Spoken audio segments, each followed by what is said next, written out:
J'ai une vision qui est de créer une chaîne de télévision qui aura pour but de donner la parole de Dieu via des séries, des films, des dessins animés, des cultes, des événements, divers programmes, débats, reportages et documentaires chrétiens, en direction des chrétiens pour les fortifier et des non-chrétiens pour les convaincre.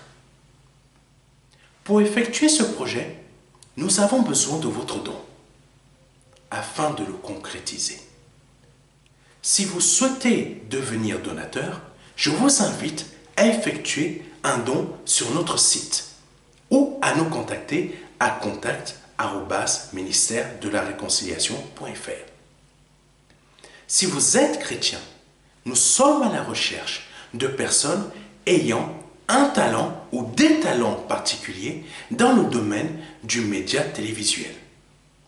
Si vous ressentez cet appel en vous, veuillez nous contacter à contact@ministère-de-la-réconciliation.fr. Une page sera bientôt disponible sur notre site expliquant ma vision, son montant et la date souhaitée pour sa réalisation. Que Dieu vous bénisse. C'était le pasteur Serge.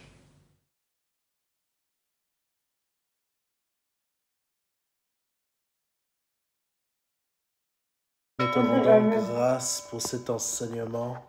Nous te disons vraiment merci Seigneur pour cet enseignement que tu nous donnes aujourd'hui. Saint-Esprit, comme d'habitude, Papa, Père éternel, Dieu Tout-Puissant, c'est toi qui vas nous parler, c'est toi qui vas nous instruire, c'est toi qui vas conduire ce moment, afin que par le nom puissant de Jésus-Christ, nous puissions encore nous enrichir spirituellement, afin de porter du fruit. Ce que l'on oublie, quand on voit l'église de Laodicée dans l'Apocalypse, l'église de Laodicée était une église qui était devenue très riche. Mais pourquoi elle était devenue très riche? Beaucoup n'ont pas fait la relation. Aujourd'hui, nous sommes en train de courir après la richesse, mais quand on fait attention au ministère de l'apôtre Paul et à l'Apocalypse qui parle de l'église de Laodicée, nous y voyons une relation. Pourquoi? Quel type de relation? Si Laodicée était une église qui était devenue riche, c'est parce que tout au départ, il y a eu un apôtre qui s'appelle l'apôtre Paul qui les a enseignés. Amen. Et nous connaissons tous l'enseignement de l'apôtre Paul. Ce n'était pas un enseignement qui nous emmenait vers la richesse, c'était une richesse terrestre, mais c'était un enseignement qui nous emmenait vers la richesse céleste. Amen. C'était un enseignement qui proclamait réellement l'amour de Jésus-Christ et l'évangile tel qu'il est. Et cette église, en suivant les enseignements de l'apôtre Paul qui venait tout droit du Seigneur, cette église, tous les membres de cette église étaient devenus riches financièrement dans ce monde. Amen. C'est très important à le comprendre. C'est très important. Ça veut dire quoi? Aujourd'hui, beaucoup de personnes sont en train de courir après la richesse dans nos assemblées, mais dans les faits, c'est quand on écoute véritablement un véritable homme de Dieu qui apporte la vérité telle qu'elle est et qu'on la met en pratique, que l'on devient réellement riche spirituellement et cela se concrétise dans notre vie. Amen. Sauf que, je ne vais pas rentrer trop dans les détails, parce que ce n'est pas le but d'enseignement d'aujourd'hui. Sauf que Laodicée s'était trompé de placement de richesse dans leur action. Ils avaient placé leur cœur dans la richesse physique qu'ils avaient, au lieu de placer leur cœur dans la richesse spirituelle. Amen. C'est pour cela, je fais une petite parenthèse d'un enseignement que je donnerai bientôt sur le groupe La Puissance de Dieu, qui va parler en détail de tout ça. Mais pourquoi j'en parle? Parce qu'aujourd'hui, le Seigneur va nous emmener dans un des enseignements de l'apôtre Paul. Il faut comprendre que l'apôtre Paul, ses enseignements sont puissants. Le Seigneur a donné des enseignements puissants à l'apôtre Paul qui a changé la vie de beaucoup de personnes. Amen. Dans tous les domaines. Amen. Ce n'est pas un enseignement qui parle de prospérité. Ce n'est pas un enseignement qui parle de ce type de choses terrestres, mais c'est un enseignement qui va nous rendre riches spirituellement, mais à la fois qui va nous rendre riches spirituellement, mais qui va avoir une incidence sur notre vie terrestre. Amen. Donc aujourd'hui, nous allons voir Colossiens chapitre 3, versets 1 à 10. Donc ça va être un peu long le verset, mais je vais vous le lire bien et vite afin que vous puissiez comprendre. Donc Colossiens chapitre 3, versets 1 à 10. Moi, ma version, c'est Semeur. Donc s'il y a une différence avec votre version, c'est normal.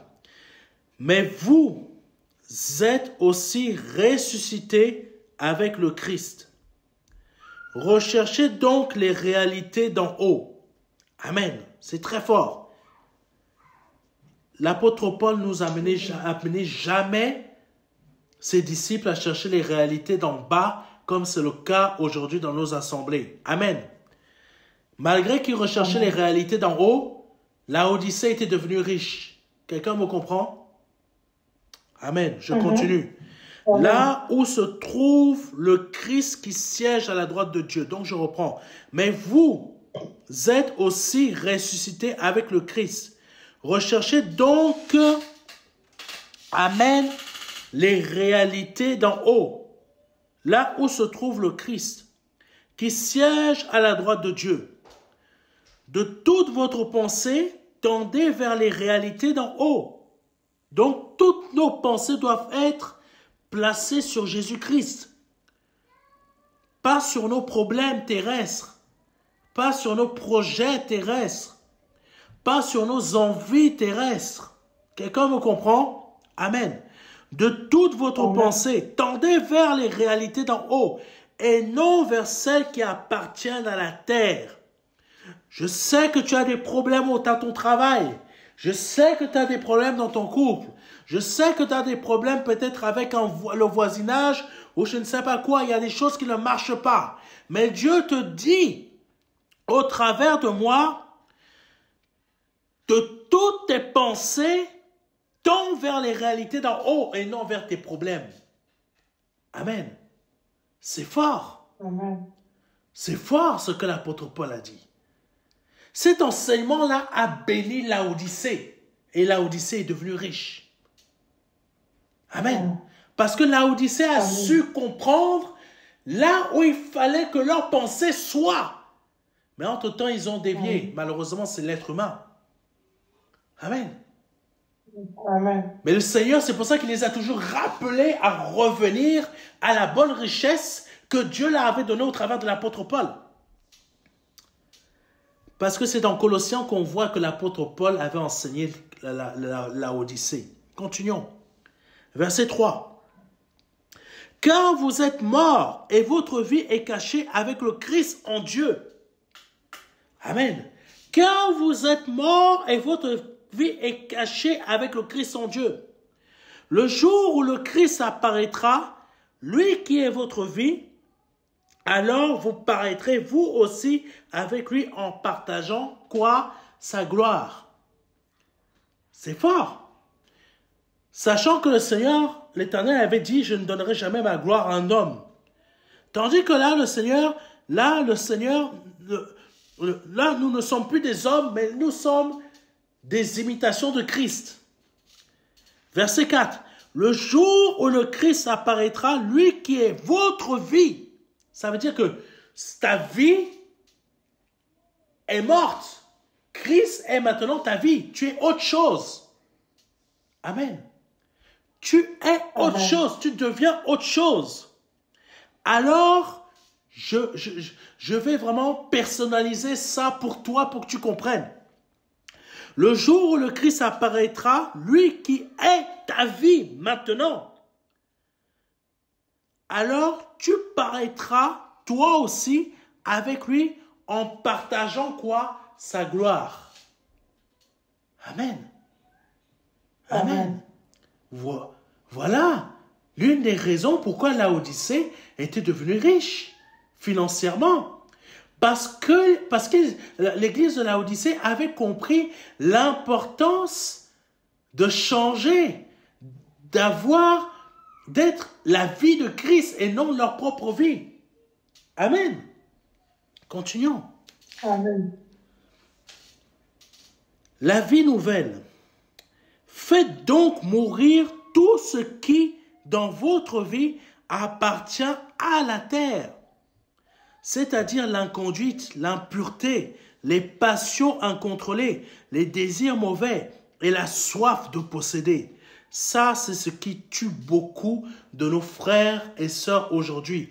La soif de posséder. Amen. Là, il parlait à une assemblée. La soif de posséder, c'est quoi? Je veux posséder telle voiture, tel bien, telle maison, tel poste de travail, telle promotion. Je veux telle chose. La soif de posséder tue nos assemblées aujourd'hui. Amen.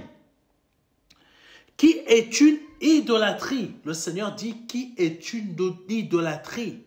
La soif de posséder.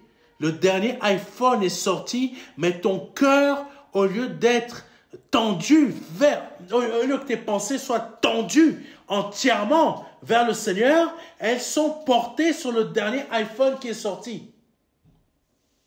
Amen. C'est ça que le Seigneur nous dit, tout bêtement. Amen. La télévision qui fait 200 cm, tes pensées sont portées là-dessus. Au lieu d'être tendues vers les réalités d'en haut. Mais elles sont portées plutôt vers les réalités d'en bas. Amen. C'est une réalité de ce que je suis en train de vous parler. Beaucoup d'entre nous, nos pensées sont portées vers les choses d'en bas. Nous sommes à l'assemblée, mais nos pensées sont plutôt portées vers les choses en bas. Et les messages que l'on reçoit ne sont pas portés vers les choses en haut, mais sont portés vers les choses d'en bas. Et l'apôtre Paul, comme l'Esprit Saint me met dans mon cœur, l'apôtre Paul, lui, il souffrait pendant que lui, quand il enseignait ses disciples étaient en train de s'enrichir et lui, il était en train de s'appauvrir. Mais il devenait riche spirituellement.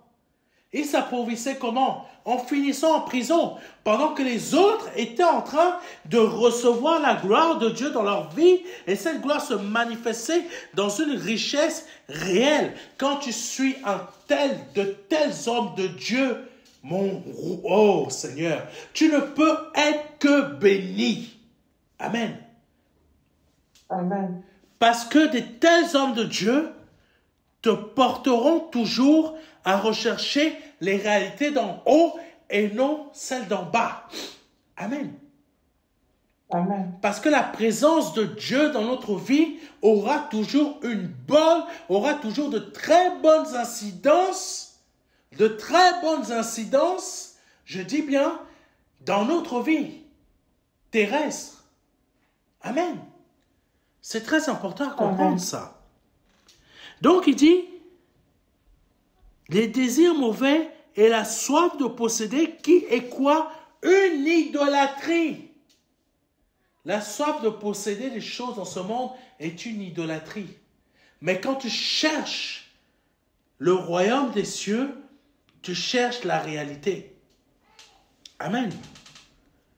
Amen. Ce sont de tels comportements, verset 6, qui attirent la colère de Dieu sur ceux qui refusent de lui obéir. Amen. Ce sont de tels comportements qui attirent la colère de Dieu sur ceux qui refusent de lui obéir. Donc, cela veut dire que nous pouvons être dans l'assemblée, nous pouvons aller adorer Dieu dans l'assemblée, mais parce que nous sommes dans l'inconduite ou l'impureté ou les passions incontrôlées. Donc, les passions incontrôlées, ça peut être sexuel, ça peut être d'autres choses, la drogue. L'impureté, pareil aussi. Les désirs mauvais. Désirs mauvais, c'est la colère, la jalousie, tout ce genre de choses. Amen. Le fait de vouloir voler la femme du voisin, le fait de vouloir voler les offrandes, la dîme, ou tromper l'autre, tout ça, c'est les désirs mauvais. Et la soif de posséder, comme je l'ai dit tout à l'heure, tu es à l'église, mais ton cœur, c'est d'avoir la maison de tes rêves, c'est d'avoir, je sais pas quoi, tout ce qui passe par ton cœur, peut-être le dernier ordinateur, ou la dernière voiture, ou je sais pas quoi, la Tesla, ou la Audi, j'en sais rien. Amen. Ou peut-être la piscine, la dernière piscine en vogue qui est sortie. Je ne sais pas, des choses toutes bêtes. Amen. La soif de posséder. Tout cela, ce sont des comportements qui attirent la colère de Dieu sur plusieurs d'entre nous dans les assemblées. Et on ne nous encourage pas à chercher ce qui va nous rapprocher de Dieu, mais on nous encourage à chercher ce qui va attirer la colère de Dieu sur nos têtes. Amen. Si l'on ne nous encourage pas, c'est nous-mêmes qui allons attirer la colère de Dieu sur nos têtes. Amen. Je ne gagne pas assez pour m'en sortir. Tes pensées sont projetées sur le fait d'avoir un meilleur salaire au lieu de rechercher les réalités d'en haut. Amen. La colère de Dieu. La colère de Dieu. Nous sommes chrétiens nés de nouveau, mais nous pouvons l'attirer sur nos têtes. Quelqu'un me comprend?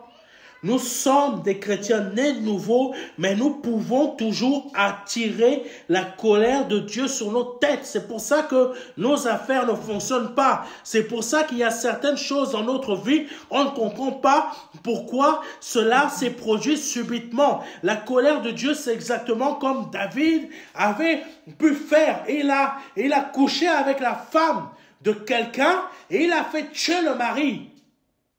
La colère de Dieu s'est abattue sur sa tête. Nous sommes nombreux dans nos assemblées. Nous sommes en train de faire des choses que Dieu ne veut pas que l'on fasse. Et la colère de Dieu s'abat sur notre tête. Et on se demande pourquoi telle épreuve nous arrive. Pourquoi telle situation on a été frappé comme ça. Pourquoi on est passé par telle chose, telle difficulté. Pourquoi j'ai perdu mon emploi. Pourquoi ça. Pourquoi je n'arrive. Il y a des choses dans notre vie en tant que chrétien, on pourrait facilement éviter. Mais on ne les évite pas parce que tout simplement, on ne fait pas ce que Dieu nous demande. Et ce n'est pas Satan qui nous attaque, c'est plutôt à cause de notre comportement à cause de notre comportement de désobéissance que nous avons attiré la colère de Dieu sur nous. C'est pas forcément le Satan qui nous attaque à chaque fois dans un domaine de notre vie, dans une situation de notre vie, c'est à cause de notre désobéissance. Amen. Amen. Amen. Ce sont de tels, verset 6 de Colossiens 3, dit, ce sont de tels comportements qui attirent la colère de Dieu sur ceux qui refusent de lui obéir. Tu t'es donné à Jésus-Christ, au lieu de lui obéir, tu ne comprends pas pourquoi ta santé, ça continue à perdurer, ça ne s'arrange pas. Tu n'as pas des moments de faveur. Ça s'empire. Là, je parle vraiment de situation, ça ne fait que s'empirer. Tu n'as pas, dans ta vie, c'est pas, tu peux avoir une bonne situation financière, mais tu vois que du noir. Pour toi, tout va mal. Et c'est la réalité. Tout va mal. À ton travail, tu gagnes bien. Tu gagnes bien, tu gagnes beaucoup d'argent, mais on t'attaque à gauche, à droite. On te méprise, on te dit que c'est cette situation. Tu n'as rien à voir avec cette situation. Hein. Mais on te dit que si ça n'a pas marché, c'est de ta faute. Et après, il y a encore telle chose. De l'autre côté, dans un autre domaine de ta vie, il y a encore un autre problème. Ou peut-être on va t'accuser de choses encore que toi tu n'as pas fait dans le domaine familial. Tu n'as rien à voir. Mais on t'accuse, ton nom traîne. On ne sait même pas pourquoi. Toi tu dormais là, mais ton nom traîne. Pourquoi? Parce que tout simplement, notre comportement attire la colère de Dieu sur notre tête parce que l'on refuse de lui obéir. Quelqu'un me comprend, j'espère. Amen. Verset 7. Et vous-même aussi, vous commettiez ces péchés autrefois lorsqu'ils faisaient votre vie. Amen. Amen. Là, l'apôtre Paul est en train de montrer que ça, c'était une étape dans votre vie. Maintenant, vous devez changer. Amen. C'est ça que j'aime avec l'apôtre Paul. Il disait une chose, il leur montrait la manière qu'ils agissaient avant et encore un peu actuellement, mais maintenant, vous êtes des personnes nouvelles. Vous n'êtes plus ces personnes-là. Amen. Tu as l'église, tu ne dois plus être cette personne-là. Tu as donné ta vie à Jésus-Christ, tu ne dois plus critiquer. Tu ne dois plus désobéir à Dieu. Ton comportement doit être autrement. Amen. Tes pensées, tu as quitté le monde. Ce n'est pas pour venir à l'église et encore rechercher les choses du monde que tu recherches. Parce que tu penses que maintenant tu es chrétien de nouveau, les mêmes choses que tu cherchais dans le monde, en Christ, tu peux continuer à les chercher, ça va être sanctifié. C'est faux. C'est faux. C'est totalement faux. On est né nouveau, on ne recherche plus les choses du monde comme avant.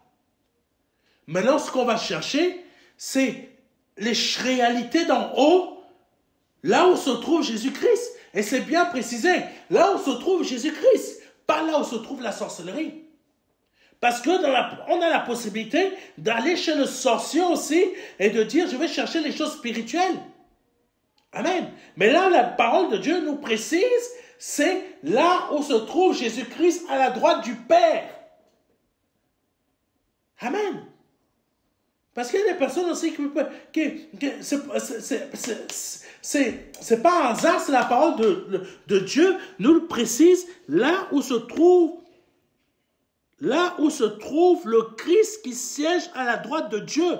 Ça, c'est le verset 1. C'est pas un hasard, c'est la parole de Dieu nous précise ça. Parce qu'il y a des personnes qui sont dans l'assemblée, qui vont quand même aller voir le sorcier pour pouvoir obtenir des choses spirituellement afin que ça se manifeste dans leur terre physique.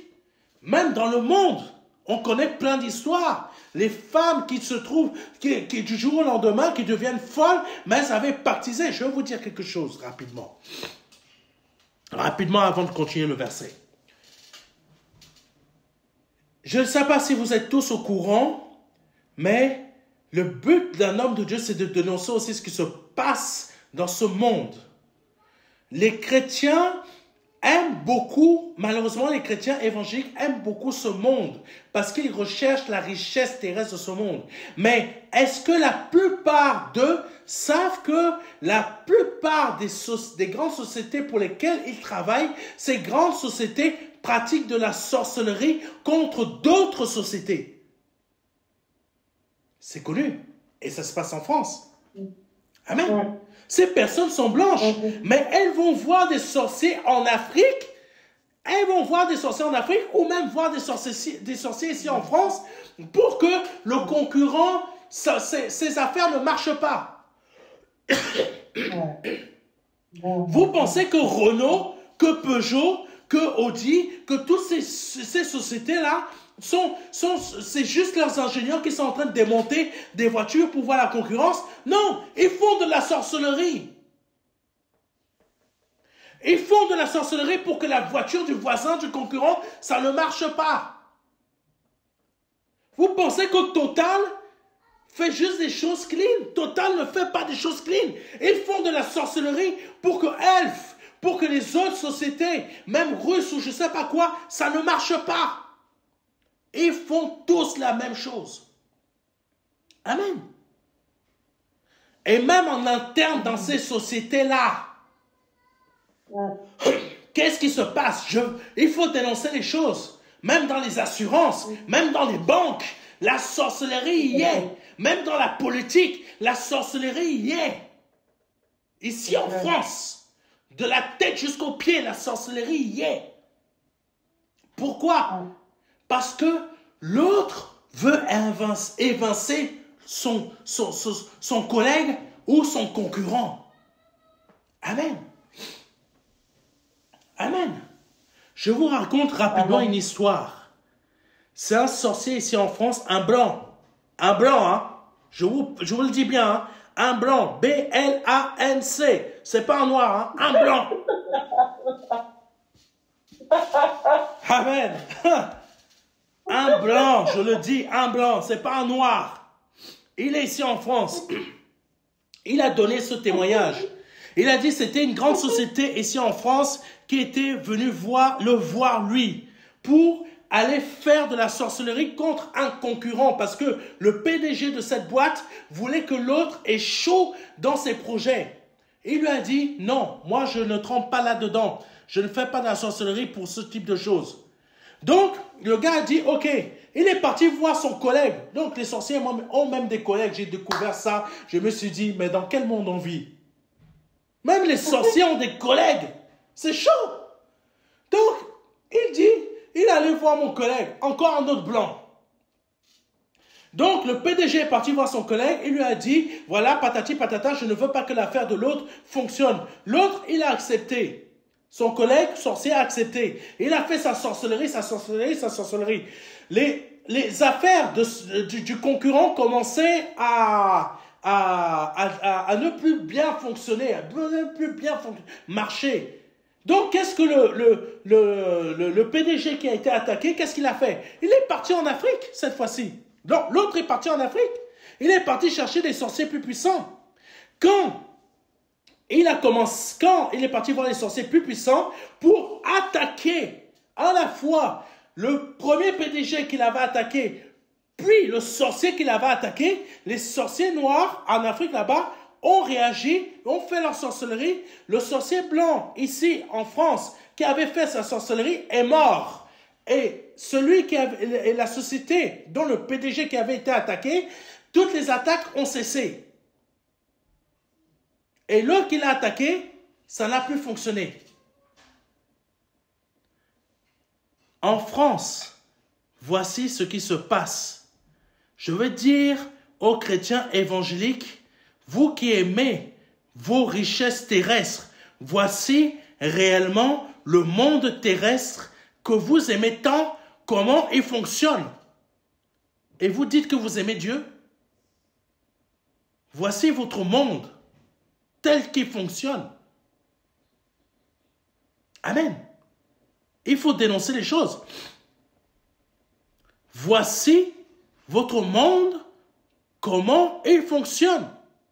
Ce n'est pas les Télétubbies. C'est de l'occultisme à haut niveau. Amen. La guerre se passe aussi dans un domaine occulte.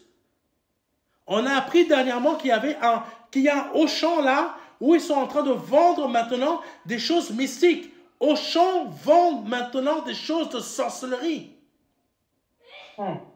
Voici le monde que les chrétiens évangéliques aiment tant. C'est pour ça que l'apôtre Paul disait recherchez ce qui est en haut et non vers les choses qui sont en bas. Amen. Parce que le Seigneur Jésus-Christ, au travers de l'apôtre Paul, savait déjà ce qui s'y passait. Amen. Oh Seigneur. Donc le verset 7 dit, parenthèse fermée, et vous-même aussi, vous commettiez ces péchés autrefois, lorsqu'ils faisaient votre vie. Donc là, il est en train de les ramener. Vous étiez comme ça, ne continuez plus à être ainsi, parce que maintenant, vous avez changé. Verset 8. Mais à présent, débarrassez-vous de tout cela. Amen. C'est ça que je vous disais. Il leur présentait le fait que vous étiez comme ça, maintenant que vous êtes des personnes différentes, parce que vous êtes morts par rapport au monde, ne continuez pas avec ces choses. Amen. Nous sommes nés de nouveau, mais nous ne devons pas continuer à poursuivre le monde comme quand on était dans le monde. Amen. Amen. Mais à présent, verset 8, débarrassez-vous de tout cela. Colère, irritation, méchanceté, insultes ou propos grossiers qui sortiraient de votre bouche. Amen. Verset 8. Je connais des pasteurs qui ne faisaient que s'insulter. Il y a des pasteurs, vous pouvez penser qu'ils s'entendent bien. Non, ils ne font que s'insulter. Il y a d'autres pasteurs qui s'attaquent en justice pour savoir qui est le pasteur de l'église. Amen. Il y a des années, Top Chrétien a été attaqué en justice par des chrétiens eux-mêmes. Parce qu'ils ne donnaient pas assez d'informations sur les dons qui étaient dans l'assemblée. Amen. C'est une honte pour les évangéliques d'aujourd'hui d'agir comme les gens du monde. Je préfère dire les choses. C'est une honte. C'est une honte. Mais on n'aime pas les pasteurs qui prêchent ainsi parce que ça choque. Mais l'apôtre Paul, c'est ainsi qu'il prêchait. Et c'est pour ça, et c'est ainsi qu'il prêchait. Et Laodicée a quand même suivi ce que l'apôtre Paul disait. Et c'est ça qui a fait que Laodicée devienne une assemblée riche. Aujourd'hui, beaucoup refusent de m'écouter. Mais s'ils m'écoutaient, c'est comme ça qu'ils seraient devenus riches. Amen. Amen. Eux, ils seraient devenus riches. Amen. Moi, j'obtiens une autre richesse, un autre type de richesse qui est spirituelle. Mais les gens, s'ils suivaient ce que le Saint-Esprit dit au travers de moi, ces personnes-là seraient riches. Parce qu'ils auraient compris sur quoi je dois tendre mes pensées. Et ne pas placer mes pensées au mauvais endroit. Continuons. Mais à présent, débarrassez-vous, verset 8, de tout cela, colère, irritation, méchanceté, insulte ou propos grossiers qui sortiraient de votre bouche. Amen. Des mensonges, des actions qui ne viennent pas de Dieu. Amen. Je connais des frères et des sœurs, nous, on avait organisé une visite chez nous pour pouvoir convaincre des personnes qui ne s'étaient pas, plutôt, pour pouvoir convaincre des personnes qui recherchaient Christ à se donner véritablement à Christ. Nous avions organisé cette visite chez nous. Mais il faut savoir qu'il y a des chrétiens qui sont venus et qui ont inventé un mensonge pur et simple pour bien se faire voir par les fondateurs de l'Assemblée. Ils ont dit que c'était eux qui avaient organisé la visite. Voilà comment on attire la colère de Dieu sur nous. En mentant. En mentant. C'est pas toi qui organise la visite, mais tu mens pour bien te faire voir par ceux qui ont fondé l'Assemblée. Tu fais croire que c'est toi qui as organisé la visite. Voici le cœur de beaucoup d'évangéliques du temps d'aujourd'hui dans nos assemblées. Et après, ils adorent Dieu. Mais le problème, c'est pas un problème, mais la chose qu'ils ne savent pas, c'est que ils peuvent mentir. C'est ça que je trouve très surprenant avec le cœur de nos frères et sœurs évangéliques. Ils pensent que Dieu ne voit pas leur cœur. Ils pensent que Dieu ne voit pas leur comportement. Ils pensent que Dieu est aveugle. Parce qu'ils n'entendent pas Dieu parler, ils se disent que affaire pliée. Il y a une expression ici en France, ni vu ni connu. Beaucoup d'évangéliques dans nos assemblées pratiquent la même chose. Ni vu ni connu. Mais Dieu voit, Dieu entend, Dieu sait, Dieu connaît. Amen. Amen. Je veux dire à quelqu'un, fais attention, parce que Dieu sait déjà d'avance. Même avant que tu fasses la chose, Dieu le sait déjà. Même avant que tu fasses la chose pour dire, je vais masquer la chose comme ça pour que le pasteur ne puisse pas voir, pour que la sœur ne puisse pas comprendre, pour que même Dieu ne puisse même pas comprendre quoi que ce soit, comme certains DRH font, oh, maquille la chose comme ça là, et ils vont voir que du feu. Mais Dieu voit, Dieu sait. Même avant que tu naisses sur cette terre, il savait que tu allais faire cette chose. Donc tu ne lui apprends rien. Tu ne peux pas le tromper. Mais vraiment, parfois, comme dit la parole de Dieu, nous sommes misérables et pitoyables. Ça, c'est ce que Dieu pense de certains d'entre nous. Beaucoup pensent que Dieu, c'est toujours « Ah, même si elle a fait du mal, c'est bien. Même s'il a fait du bien, même s'il a fait du mal, c'est bien. Ah, c'est bien, je t'aime toujours. » Non, Dieu a des mots forts. Hein?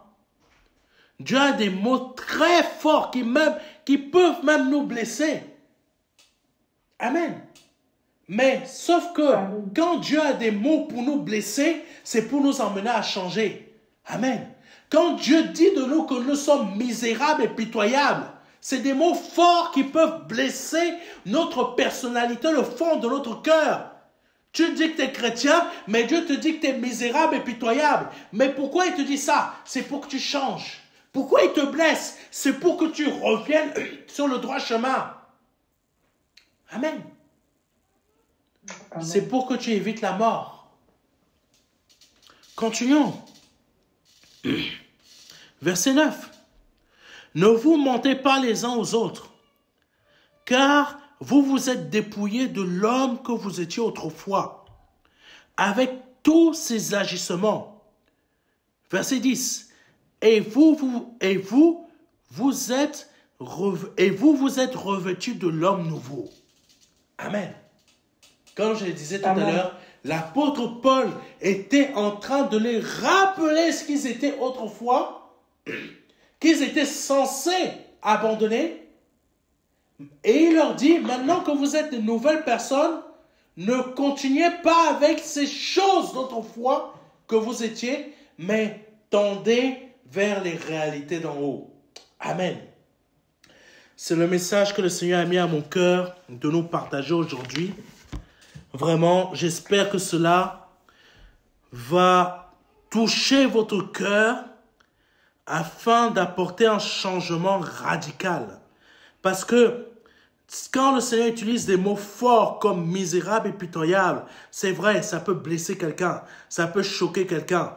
Je ne vais pas demander pardon parce que tout simplement, parce que Dieu a pour but, en blessant quelqu'un, de le changer. Amen. Amen. Amen. C'est important. Dieu a toujours utilisé les mêmes méthodes. Va dire à tel roi que bientôt il va mourir. Et le roi a changé. Il a dit, « Ah Seigneur, je reviens vers toi. » Et le Seigneur a renvoyé son serviteur, Samuel, je crois, pour lui dire, va lui dire que maintenant tu vas vivre. Ou Samuel, ou je ne sais plus quel prophète. Amen. C'est important. Amen. C'est important. Dieu parfois peut nous blesser. C'est pas pour que l'on meure, c'est pour nous sauver de la mort. Amen. Mais si aujourd'hui tu t'es senti blessé, sache que le fait que tu te sois senti blessé, Dieu veut te garder de la mort afin que tu aies la vie. Amen. Que Dieu soit béni, que Dieu soit glorifié. Merci Seigneur pour ce message. Si c'est la première fois que vous entendez ce type de message, et que vous avez été touché au plus profond de votre être et souhaitez donner votre vie au Seigneur Jésus-Christ, je vous invite à répéter après moi. Père éternel, je te demande pardon pour mes péchés. Je te demande pardon pour ce que j'ai pu dire ou pu faire qui n'a pas été à ta gloire. Aujourd'hui, je reconnais que je suis un homme pécheur ou une femme pécheresse si vous êtes une femme. Je te demande pardon pour mes péchés. Je te demande pardon pour ce que j'ai pu faire ou pu dire qui n'a pas été à ta gloire. Je te demande infiniment pardon. Je me repens de mes péchés et je les laisse derrière moi afin de plus y retourner. Je reconnais que le Père t'a formé encore, que tu es mort à la croix pour moi, que tu as versé ton sang à la croix pour moi pour la rémission de mes péchés. Par ton sang, j'ai été lavé de toutes mes infirmités, de toutes mes pensées de péché, de tout ce qui faisait de moi un homme mort. Et par ton sang, j'ai été rendu par la résurrection avec toi un homme vivant et incorruptible. Par le nom puissant de Jésus-Christ de Nazareth. Si vous venez de répéter cela après moi avec foi et conviction et sincérité, vous venez de passer de la mort à la vie. Je vous invite à nous envoyer rapidement un message à contact@ministère-de-la-réconciliation.fr. Je répète, à contact@ministère-de-la-réconciliation.fr afin de recevoir un livret, les 4 marches qui va vous aider dans votre conversion. Que ce soit au format physique ou au format numérique, vous pouvez aussi le télécharger sur notre site internet sur www.ministère-de-la-réconciliation.fr et vous allez vous rechercher le bandeau Je donne ma vie à Jésus-Christ aujourd'hui et tout en bas de cette page, vous pouvez télécharger ce livret et nous pouvons vous l'envoyer dans n'importe quel pays gratuitement. Que Dieu vous bénisse. C'était le pasteur Serge Lebrun et à vendredi prochain. Amen. Amen.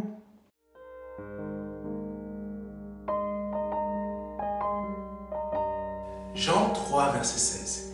Dieu a tant aimé le monde qu'il a donné son Fils unique Fils, afin que quiconque croit ait la vie éternelle. C'est un don, c'est une promesse que Dieu vous fait. C'est une grâce que Dieu est en train de vous faire. Parce que nous sommes sous la période de la grâce. C'est un très grand cadeau. La vie éternelle par le Seigneur Jésus-Christ. Aujourd'hui, vous avez la possibilité de passer par la porte étroite. Parce que le royaume des cieux vient frapper à votre porte. Oui, je vous le dis. Le royaume des cieux vient frapper à votre porte. C'est un grand cadeau que l'Éternel vous fait. Vous avez la possibilité de l'accepter. De dire oui, Seigneur, je t'accepte comme mon seul Seigneur et Sauveur. Je t'accepte comme mon Dieu. J'accepte de t'ouvrir la porte de mon cœur afin que tu rentres dans ma vie et afin que je me libère de mes péchés et que je les confesse devant toi et que je me répands de ma vie passée, de ces offenses, de toutes ces choses que je confesse devant ta face aujourd'hui. Je reconnais qu'il faut que je passe par cette porte étroite. Cette porte étroite dont le nom est Jésus. J'accepte de te donner ma vie aujourd'hui. Le Seigneur vous appelle à le faire aujourd'hui afin que vous puissiez passer de la mort à la vie. Parce qu'aujourd'hui est peut-être votre dernier jour. Vous ne le savez pas. Peut-être aujourd'hui, c'est le jour où le Seigneur vous appelle à vous donner à lui, à donner votre vie au seul Dieu, au seul et unique Dieu, le Dieu vivant et vrai. Vous avez la possibilité de le faire aujourd'hui parce que c'est la seule porte qui existe. C'est une porte étroite. C'est une porte qu'il faut emprunter pour pouvoir accéder au salut. Vous avez la possibilité aujourd'hui de l'emprunter en nous contactant à contact@ministère-de-la-réconciliation.fr. Vous avez la possibilité aujourd'hui de recevoir un livret numérique de notre part qui va vous aider dans cette démarche afin que vous puissiez accéder à la vie éternelle. Ne tardez pas.